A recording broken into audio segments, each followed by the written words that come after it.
icyo umuntu afite ntaza agishaka ariko icyo abuze aza agishaka. yego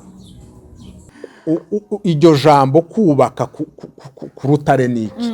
Icambere icyo twari twavuzega abantu, kubaka ku rutare ni Yesu Kristo.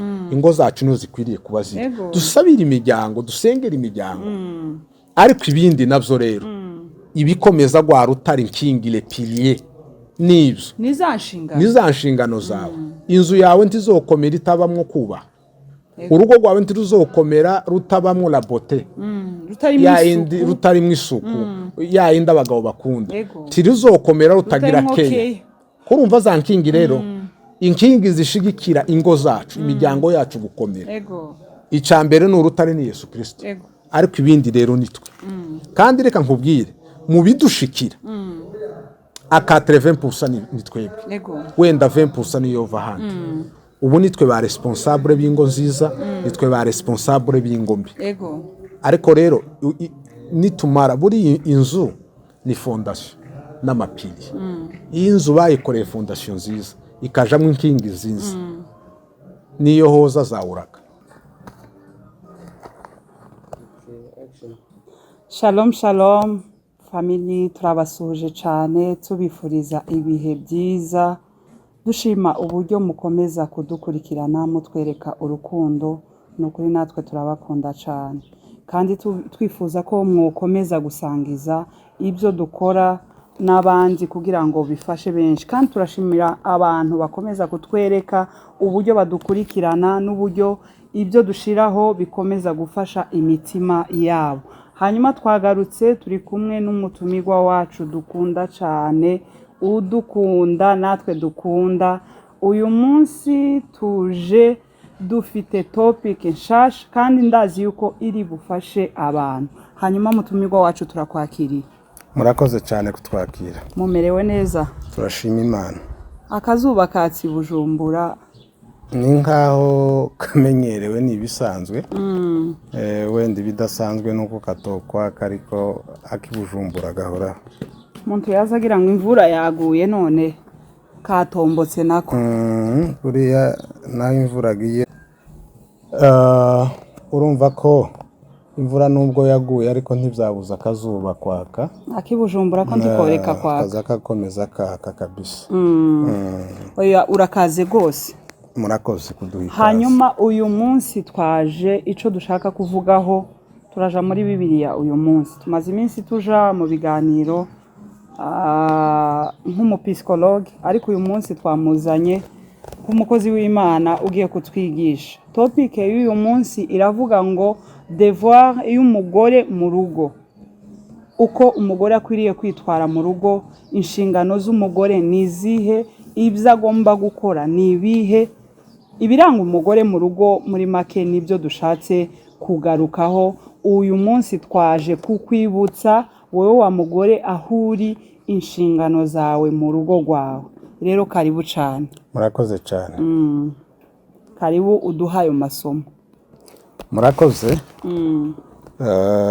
Reka tuze kuganira, ariko mbere yuko tuganira kadusenga Imana. Ego. Kuko n'ibindi byose tuba tuhaye dukora ntabwo biri andeyoro y'ijambo ry'Imana. Ego. Ariko noneho uyu munsi cyane turifashisha n'amapassage biblique. Ego. Kuri iki kiganiro tugiye kuganira. Rero reka dusenga Imana. Ego. Mana, duciye bugufi tuje imbere y'amaso yawe. Turakunezerewe kandi kubw'iki gitondo waduhaye, gitondo ciza, gitondo cy'umugisha, igitondo kandi wongeye kutugirira imbabazi n'ubuntu, tukaba twabyutse turi bazima. Rero turi muri iki kiganiro, turagusaba kugira ngo uduhe ubwenge, kandi ibyo tuza kuvuga byose bibe bihaye bikorwa kugira ngo izina ryawe rikomeze rihabwe icubahiro, kandi abazacumva bose kizabafashe. Abari bafite ibibazo aho bitagenda bibashe kugenda, ingo zitari zirimo amahoro ziyaronke, kubera ko iki kiganiro tugiye gukora ari ijambo ry'Imana tugiye kuganira. Tuganirize imiryango ishobora kuba iri mu bibazo, kugira ngo imbaraga zawe n'ubushobozi bwawe bwinshi buza budukoreramwo, buze guhindura, buzana amahoro, utange ubwumvikane mu miryango yacu ibeho neza kandi ikomeze gushima. Mu izina ryawe Yesu Kristo dusenze kandi twizeye, amen. Amen. Urakoze cyane kudusengera, kandi ibaze yuko n'iri sengesho ryonyine naho tutarinda tuja mu kiganiro ryafasha abantu kubaka ingo zabo neza. Hanyuma uyu munsi tuje kuvuga devoir y'umugore mu rugo. Niki umugore asabwa gukora nyuma ya mariage? Umuntu yakoze mariage, nyuma yaho ni gute agomba kwitwara noneho, kuko aba yahinduye stati, muri ya stati yindi agiyemwo agomba kwitwara gute? Uyu munsi turafatikanya, kuko sino biguhererezaho wenyine, nanjye ndi umugore mu rugo ndabizi, ariko nshaka ko tuba nk'ababiganiraho, umugore agomba kwitwara gute mu rugo. Murakoze cyane. Reka mbanze ngusabuje kunsomera mu rwandiko Pawulo yandikiye Abanyefeso ibice 5 umurongo wa 22 gushika kuri 23. Abanyefeso ibice 5 umurongo wa 22 na kugeza kuri 23. Haravuze ngo bagore mugandukira abagabo banyu nk'uko mugandukira umwami wacu. 23 haravuze ngo nk'uko umugabo ari we mutwe w'umugore we, nk'uko Kristo ari umutwe w'itorero, ari ryo mubiri we, ni nawe mukiza waryo. Amen. Amen. Amen. Murakoze cyane kuri iyo passage biblique. Wenda ntituza gufatanisha, ariko nidushake tube duhagarariye kuri iyi. Ego. Izindi wenda twoja kugenda tuziransenya abantu, ariko reka tube duhagarariye kuri iyo ngiyo. Ego. Iri ni ijambo ry'Imana. Ego. Pawulo niwe ariko wandikira aba Baefeso, ni kubijanye n'ingo, kubijanye no gushakana. Haruguru hazavuga ngo bagabo mukunde abagore banyu. Ego. Namwe bagore mwubahe abagabo banyu. Femme soyez soumise à vos maris. Ikintu ca mbere rero, hariho ibigomba gufasha abantu mu buzima bw'ingo, ariko noneho twibanze ku mudamu. Yego. Reka dufate wenda les devoirs principaux zigera nko kuri 5-6. Yego. Zigomba gufasha umudamu kubaka urugo rwiwe neza. Yego. Icya mbere kiri hano muri iyi passage kiravuga ngo femme sois soumise à ton mari. Mugore ubaha umugabo wawe. Buriya hari ibyo dutekereza tukagira ngo none nitubikora nibyo biduhesha amahoro, nyamara atari byo. Iri jambo ry'Imana riravuga ngo abagore nimwubaha abagabo. Iyo niyo devoir ya mbere y'umugore mu rugo rwiwe, kandi c'est biblique, kubaha. La soumission. Umuntu iyo yiyubashe nawe azayubaho. Umuntu iyo yiyubashe nawe arubaho. Nawe arubaho. Ni ukuvuga iki? Icyo umuntu afite ntaza gishaka, ariko icyo abuze aza gishaka. Yego. Buriya nimba umugabo mu rugo rwiwe atubashwe, azoshaka ikizatuma yubaho, kuko kijya yakibuze mu rugo rwiwe. Mbese ni ukuvuga ngo umugabo aremwe mu kubaho.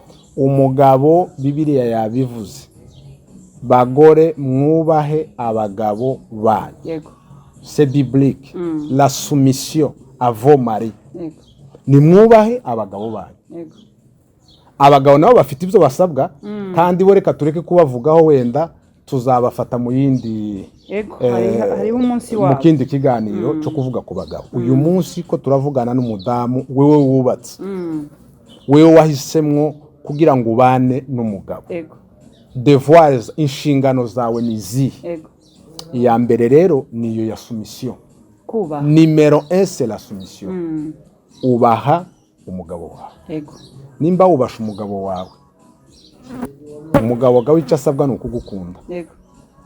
Ariko wokenera ngo umuntu agukunda utamwubaha. Nimba wasuzuguye umugabo, icyo nawe uja kuronka muri bike nukwango ntagukunda kuko wamusuzuguye. Nimba wamusuzuguye nawe ntagukunda. Ego. Ariko numwubaha. Nimba wamwubashe, urukundo ruriyongera. C'est automatique. Ego. Urahita ruza. Rero nitwe duta inshingano zacu. Twarangiza tukagenda tuvuga umugabo ntankunda ibintu bene ibyo, ariko se uramwubaha. Kandi mbere yuko wubaha umuntu wowe ubanza kwiyubaha. Buriya kubaha abandi no kuba wiyubasha. Gusuzugura abandi no kuba wisuzugura.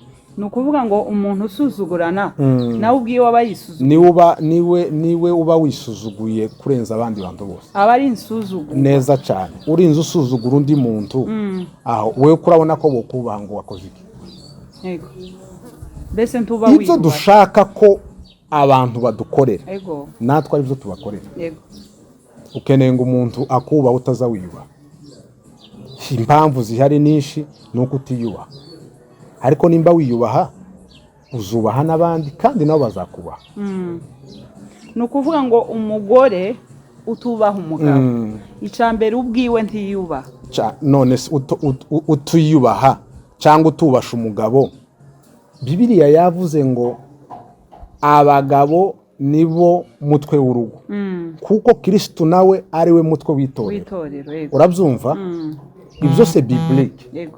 Yego ari ibintu emancipation ni byiza, uburinganire turaresha. Ko nubwo turesha amadevoir inshingano ziratandukanye. Muri kwa kuresha kwacu umugabo n'umugore barangana. Ariko umugore afite ibyo asabwa n'umugabo afite ibyo asabwa. Uyu munsi rero turacari ku bagore. Abadamu nimwubaha abagabo banyu. Ni wubaha umugabo. Ni ukuvuga ngo icyo azoba yakironse mu rugo rwiwe. Tazoja kugishaka. Ariko nakibura. Azokora ibishoboka byose kuko agomba kubaho yubaha. Aje gushaka abamwubaha. Azashaka abamwubaha. No kuvuga ngo wa mudamu wowe uhadutegera. Twaje kukubwira ngo icambere banza wiyubahe. Numara kwiyubaha wubaha umugabo wawe. Nutamwubaha azoja gushaka abamwubaha hanze. Siko bivuze? Uko niko bivuze. Cyo ni ikintu cambere. Ikintu ca kabiri dushaka kongeraho havuye kubaha. Bimwe wenda muraza kumfasha no kuntahura. Ndaza gukoresha ururimi rw'igifaransa kuko nibyo numva ko binoroheye kugira ngo mbone wenda les explications. Nta kibazo. Ikigira kabiri havuyeho la soumission. Haraza mw'ico bita la beauté, ubwiza. Ubwiza icyo nshaka kuvuga, umuntu wese ni mwiza kuko yaremwe mu shusho y'Imana. Cyo ni icambere. Umuntu wese ni mwiza kuko hari uwamukunze. Rero icyo rero gihindure nacyo cy'agaciro. Kuba mwiza tibisobanura gusa ko ari isura Imana yaguhaye, ariko hari ibindi bisabwa kuko ugomba kwiyitaho. Umugore agomba kwiyitaho. Umudamu akwiriye kwiyitaho. Iyo ni devoir ya kabiri. Agasa neza. Kuko nimba umudamu asa neza, n'umugabo azasa neza, n'abana bazasa neza. Urabyumva? Buriya nubwo ibi bintu wenda byo kumuvuga nimba ari maquillage, kwipodoa, mu by'ukuri hari aho biri exagere. Ubona nyine birenga kuko bavuga ngo tout excès mauvais.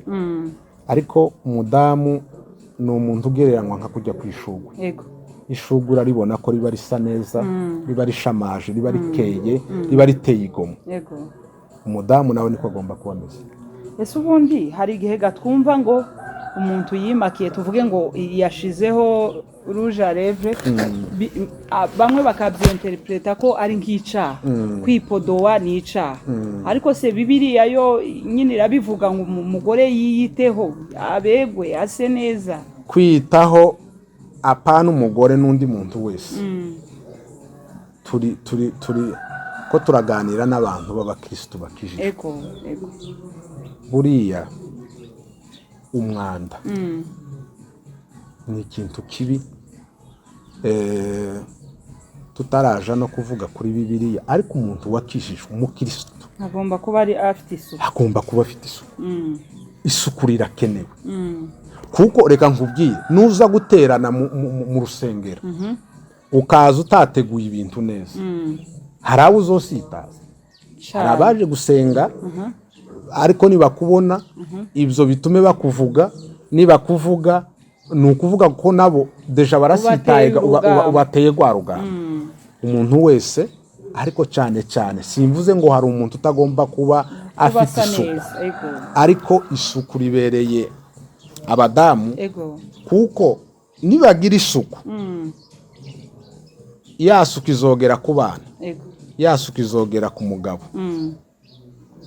Icyo kintu ni ikintu cy'ingenzi, iyo n'indi devoir. Ibyo byo kwimakiya wenda simbitindaho, makiyaje ntabwo ngiye kubivuga, iby'imisatsi n'ibindi, habe n'ibimusiga wenda inzara n'ibindi, ibyo reka ndeke kubitindaho, ariko nabyo birakenewe. Umuntu afite conviction, umuntu afite ibyo yizera, umuntu afite ibyo yumva ko ari byo bimunyuze, ariko gusa icyo narimvuze nje icyo mpaye ngendera, kandi simvuze ko gukora isuku gusa neza bisaba gutukuza wenda inzara n'iminwa n'ibindi. Ibyo binafite icyo byasemboriza rouge à lèvres, donc muri mu banyisiraheli kera hari icyo byari bisobanura, ariko ibyo singiye kubyinjiramo, reka byo mba mbiparitse aho ngaho. Ariko gusa neza ni ukugira gute? Ni ukoga, ni ukugura umwenda ukawumesa, ni ugutegura ikintu cyawe cyose kigasa neza. Umuryango nubwo bavuze ngo umugabo niwe mutwe, wenda arawutekereza cyane, arawushakira ibintu byo gutunga, ariko ibindi amenagement, gutegura mu rugo, abana, umugabo, ibintu gusa neza mu nzu, kuba bidafite akajagari, ni umugore. Kandi rero nta suku yogaragara mu muryango itavuye ku mugore. Niko bimeze. Urabyumva rero, umugore iyo afite isuku, iyo suku iragaragara ku bantu bose. Niwe umenya ngo imyenda y'umugabo yacafu. Nimba ufite n'umukozi niwe uvuga ati ngiyi imyenda yimese. Ubwawe nimba udafite ya suku, bizogora abandi kuyigira, kuko ni wewe utegerezwa kuba uri icyitegererezo mu rugo. Icyo gihe rero iyo ubikoze uko nguko, iyo n'indi nshingano ya kabiri uba ukoze ikureba, kandi ikareba n'umuryango cyane, kuko ibintu iyo bihaye bigenda neza, urabyumva, dufite aho tubirebera, n'iyo bihaye bipfa dufite aho tubirebera. Ariko noneho ikirenze byose, ku mudamu mu rugo, umudamu agomba kuba asa neza, bizatuma n'ibindi bintu byose mu rugo bisa neza. Kandi isuku ku mukristo, umuntu wakijijwe, mu bigomba kumuranga isuku. Isuku y'umubiri, isuku yo mu mutima, tugasa neza, titumere nka kujya Bibiliya ivuga ngo kuba umuntu yogaragara ko asa neza hano inyuma, ariko indani ari mubi, ngo bimeze nka kwa kundi ubona imva ibirimbishije, bisa neza hano inyuma, ariko indani ari amagufwa.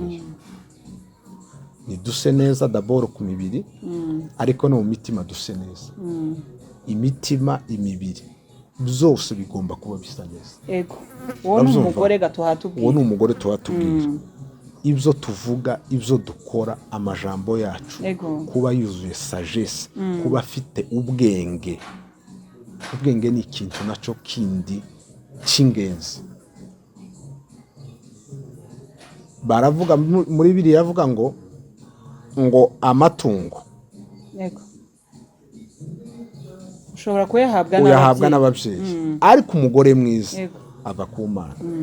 Wa mugore mwiza rero agomba kuba afite isuku imugaragaraho fizikuma, ariko kandi n'indani muri we akaba nawe mu byo avuga bifite isuku bikajana, c'est compatible. Usa neza inyuma ariko ibyo uvuga nabyo bikagucafuza, ariko mu byo tuvuga, ariko mu byo dukora, uko tugaragarira abantu nitube dufite isuku. Umuntu ukeye, umuntu woze, umuntu wisize, umuntu wambaye umwenda mwiza. Kandi buriya ureke nkubwira ikintu, hari abantu bagira ngo kugira isuku ngo ni ukuba ufite imyenda myinshi.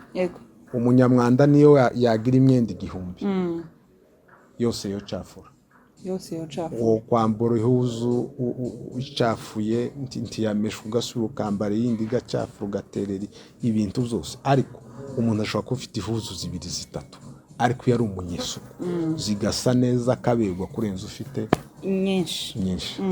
Iyo suku rero nayo ni ikintu kigomba kuranga umudamu. Ica gatatu kigomba kuranga umugore ni keya.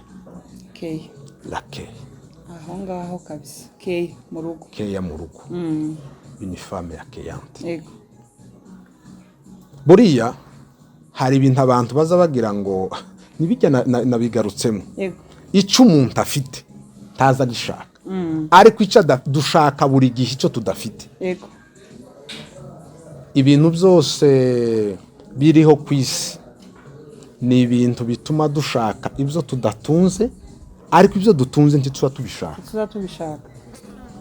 Umugabo naronka keya, abana nibaronka keya, abashitsi nibaronka keya mu rugo kubera umudamu, ibyo ntibazaja kubishaka ahandi. Ariko nibabibura mu rugo bazogenda baje kubishaka ahandi.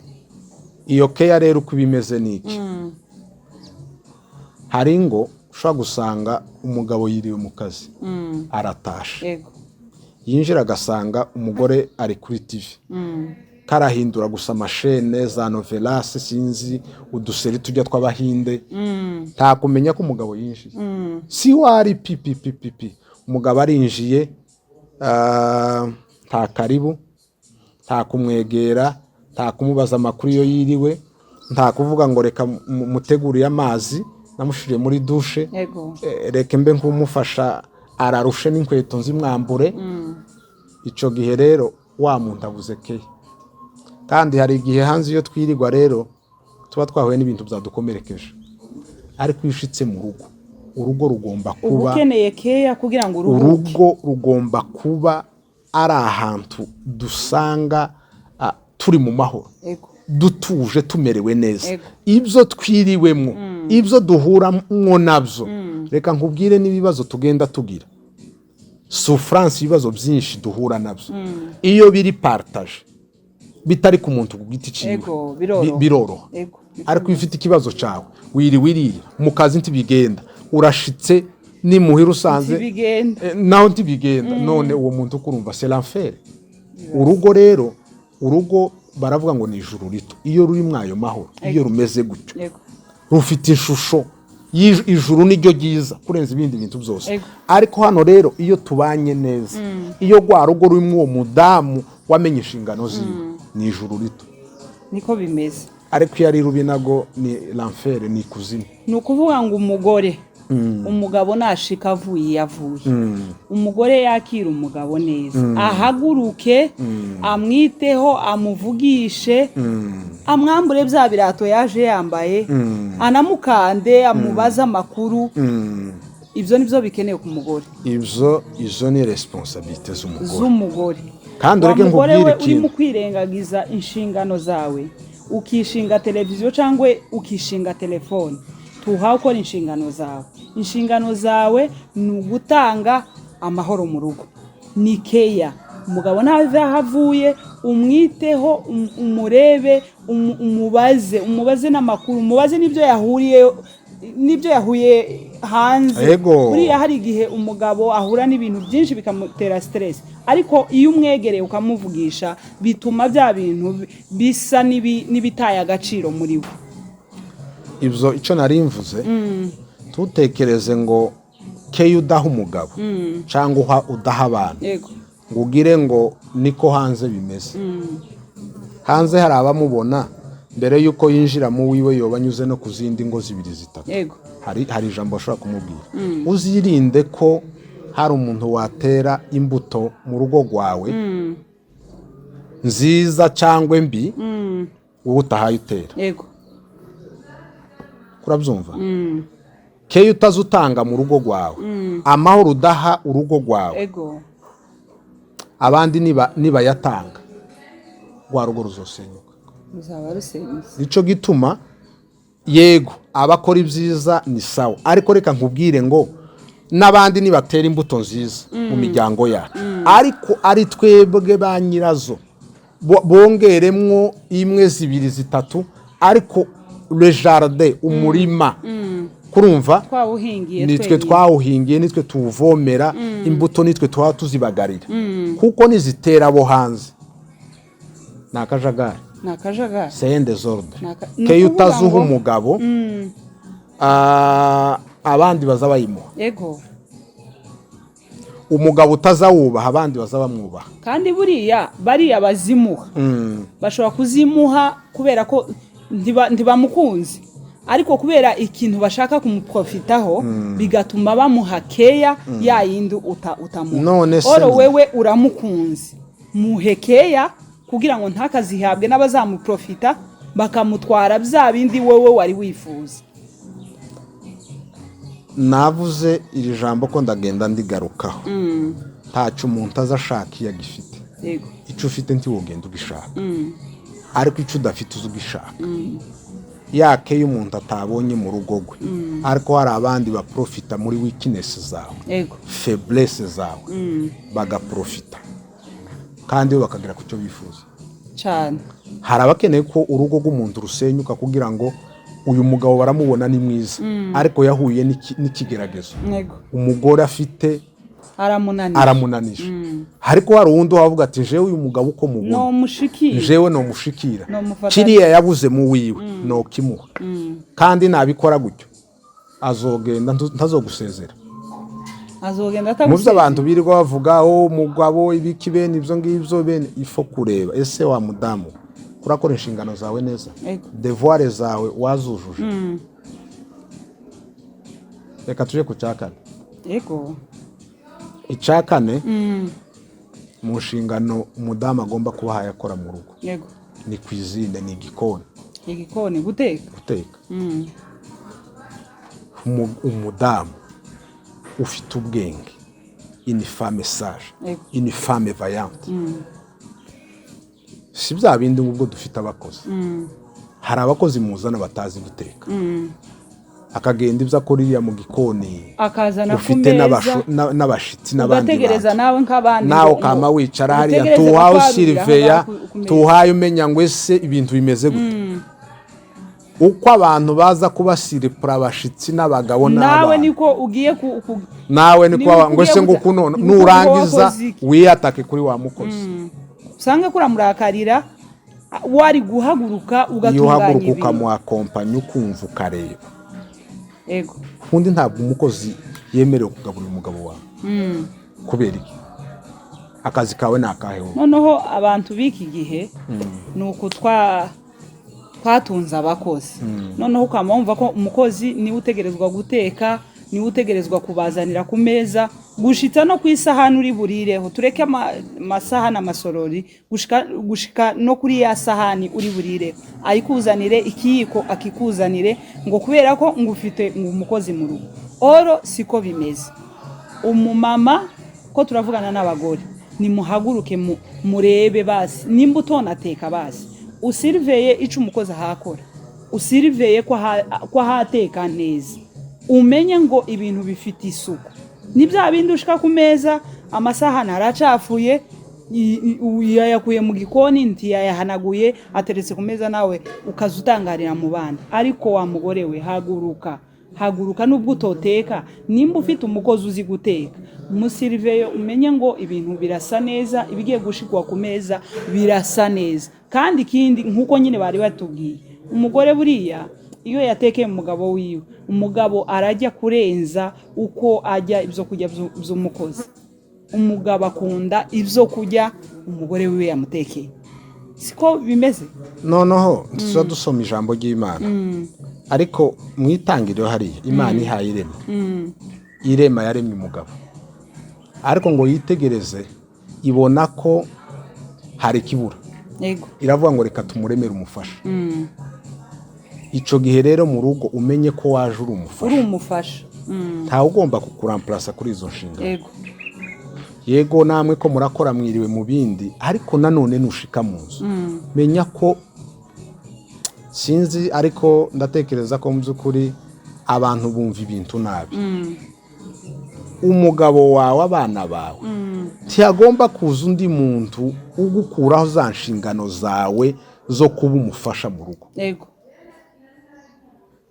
ibi byo kuvuga ngo ubwo ufite abakozi nawe wicare gusa ngo akazi wamurarama noneho unabyuke amasaha agiye ni amaseri ni YouTube n'ibindi ariko mu by'ukuri n'aba afite n'utuzi ariko taha nubwo nawe uburusha tuzagaruka ku bagabo nawe ibyo bagomba gukorera abadamu ariko nanone rero mu bikureba wewe injira muri kwizina reba uko ibintu biha bitunganywa tuje kuba siripure nta zindi soni hari umugeze kuvuga aravuga ngo ikintu ngo giteye isoni kurenza ngo ibindi bintu ngo nukubona umuganga ngo umugwayi amupfira mu maboko yarashinzwe kugira ico amufasha bikamunanira umuntu akamupfira imbere ariko nta nyine yarabitekereje no kuvuga ati nigiye ibintu nitwa ko ndi umuntu ugomba gufasha kuvura abantu gusova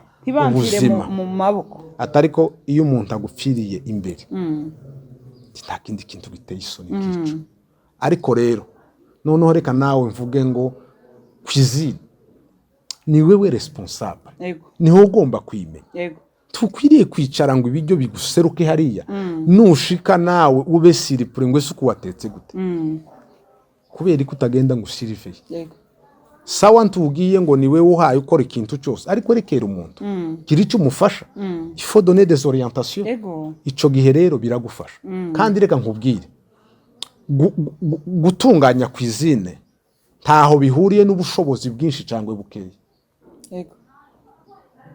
gutunganya kwizine no kuvuga kugira ngo ibiryo bibe byiza biryohe bimere neza abantu babije bigize ntibisaba ngo na mama yandi gitangaza ubizana ntibabihishe wahashe byinshi ariko ntibabihishije ntibabitetse neza ni bibe byinshi ariko wenyine usirive umenye ngo ikintu cyambere gitimwa ibiryo biryoha nuko bigomba kuba byahiye nyuma yo gusha rero bigatekwa neza ama ingredient n'ibindi wokongeramo ariko rero iyo umuntu yatetse ibyo yatetse byose akabitunganya neza bimera neza kurenza byinshi bifite qualité quantité ariko bitateguwe neza urabyumva wohaha ibintu bifite qualité en même temps quantité ariko babiteka nabi bikarotwa nabijya bike kandi bidafite qualité ariko byateguwe neza la cuisine c'est votre tâche ico gihe mugomba kubireba ukabitunganya ufite abakozi yego nushaka kugire batatu bangahe ariko basirve biteye isoni umudamu kwicarana n'abashitsi ku meza yarangiza agasanga batetse nabi ibintu bene ivyo nabo akazatangara mu bandi c'est honte birababaje pe birababaje no kuvuga ngo abagore bahaba babikora bagende babireke begere kwizine yabo kuko ni biri mu nshingano zacu gutegurira hari n'ahantu muri Bibiliya numvishije simpanibuka hariho neza havuga ngo umugore agomba kubyuka kare agategurira abo mu rugo be ibintu nyine akabitegura akabishira ku murongo naho ubu nyine ni ukuvuga ngo ni ukurarama ni ukuryama tukabyuka za saa 4 za saa 3 ngo dufite abakozi oro umugore n'ubyuka kare mu migani mu gitabo cy'imigani aravuga ngo umugore w'umunyabwenge aza yubaka urugo ngo naho umupfapfa ararusenya n'amaboko ye mu bisenya ingo nibyo tuba tuvuga yego sawa sawa reka tuje ku ca gatanu kuko ndabona umwanya kura tugenda tuje ku ca gatanu kugira ngo tuzarangize ica gatanu ni buriya buzima rero mvuga ko ibyo wabikoze yego wabitunganije ariko kandi hari indi devoir y'umudamu avec son conjoint avec son mari yego surtout ibintu bireba votre vie intime ubundi buzima bwanyu bw'ibanga yego abandi bantu batabazi yego la femme doit préparer sa chambre yego la chambre doit être propre c'est un lieu sacré kandi on doit tout préparer on doit se préparer mu buryo ibintu ubona ngo les infidélités dans des foyers ahanini hari umuntu utajuwe role yiwe yego tu n'as pas joué ton rôle muri iyo aspect hanyuma il ne faut pas crier mon mari c'est un infidèle twavuze ngo ibyo dufite tuza tubishaka yego ariko ibyo tubuze nibyo dushaka il ne faut pas se limiter kuri ibi bintu twari tuvuze yego ngo tuvuge ngo la soumission je vais bien kigira kabiri ni ya bote twavuze yego kigira gatatu c'est l'accueil yego ikigira kane c'est la cuisine yego le cinquième ni byinshi ariko reka nidushake nimba nawe tuzagira partie B tuzakomeza ariko je vais me résumer sur le cinquième point ubuzima bw'umudamu ubanye n'umugabo kibwira imita kuri ibi bintu bine twari tuvuze bitangira la soumission niyo devoir ya mbere principal icya kabiri twavuze la beauté ubwiza icya gatatu twavuze l'accueil icya kane tuvuze la cuisine icya gatanu twavuze ngo votre intimité votre vie conjugale l'amour que vous êtes censé faire ça doit se faire mu macondition meza kandi apporta la satisfaction entre le partenaire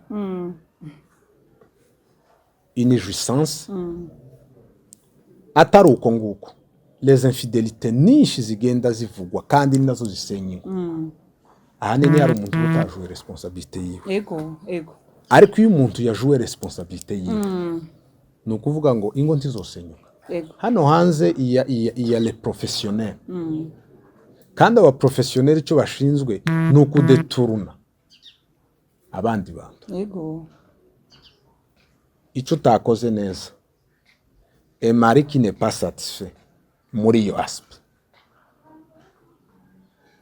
ukagira malchance agapratika infidélité agahura n'umuntu w'umuprofessionnel du sexe wazokugenda complètement niko bimeze rero ibintu byose nitubikore tubikorane isuku yego tubikorane ubwenge yego tugire sagesse extraordinaire tumenye ngo urugo ni urwawe yego ibizohari bika byose wumve ko ari wewe uri à la base yego kandi nibizokira wumve kuko ni wewe le moteur yego